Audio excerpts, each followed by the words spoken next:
एक अन्न का भोजन करें। बुध प्रदोष व्रत करने से सूर्य एवं विष्णु जी भगवान की कृपा से समाप्त सुखों की प्राप्ति होती है। बुध व्रत में नियमित कथा पढ़ने या सुनने से समाप्त पापों का नाश होता है। रामू नाम का एक युवक अपने ससुराल गया और वहाँ पर कुछ दिन सुखपूर्वक रहा। फिर अपने ससुर से एक दिन उसने कहा कि हम अपनी पत्नी के साथ अपने घर जाएंगे, अतः आप विदा कर दें।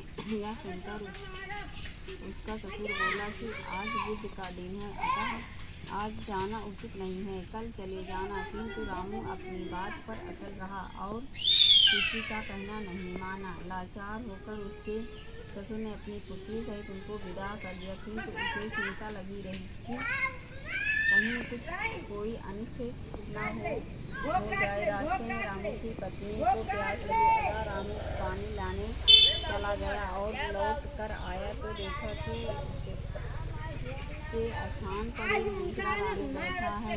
रामू ने उसे पूछा कि तुम कौन हो, तो उसने भी पूछा तुम कौन हो। जिस प्रकार रामू पूछता था उसी प्रकार वह भी बोलता था। दोनों का रूप एक तरह का था, किसी प्रकार अंतर न था, अतः उसकी पत्नी भी अपने वास्तविक पति को पहचानने में असमर्थ थी। कुछ समय बाद वे दोनों आपस में लड़ने लगे।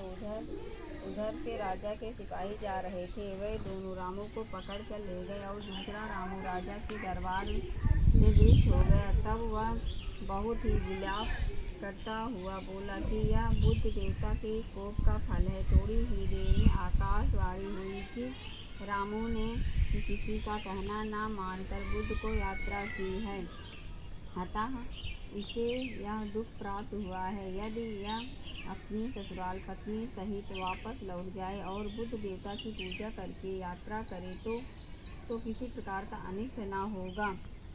रामू ने जब आकाशवाणी सुनी तो अपनी पत्नी सहित ससुराल जाकर वहाँ पर बुध देव की पूजा की और फिर यात्रा की तो सकुशल अपने घर आ गया। रामू और उसकी पत्नी बुध के व्रत को करके इस लोक में अनेक प्रकार के सुखों को भोगकर धन पुत्रों आदि से युक्त हुए। अतः बुध के दिन यात्रा वर्जित है, किंतु बुध देवता की पूजा करने के बाद यात्रा करने में कोई दोष नहीं होता है और अनिष्ट का भय नहीं रहता।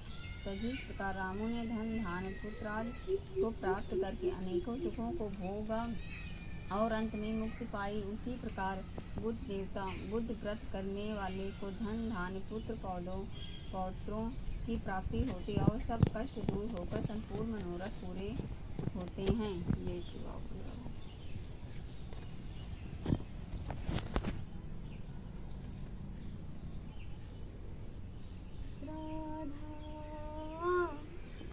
मेरी श्यामा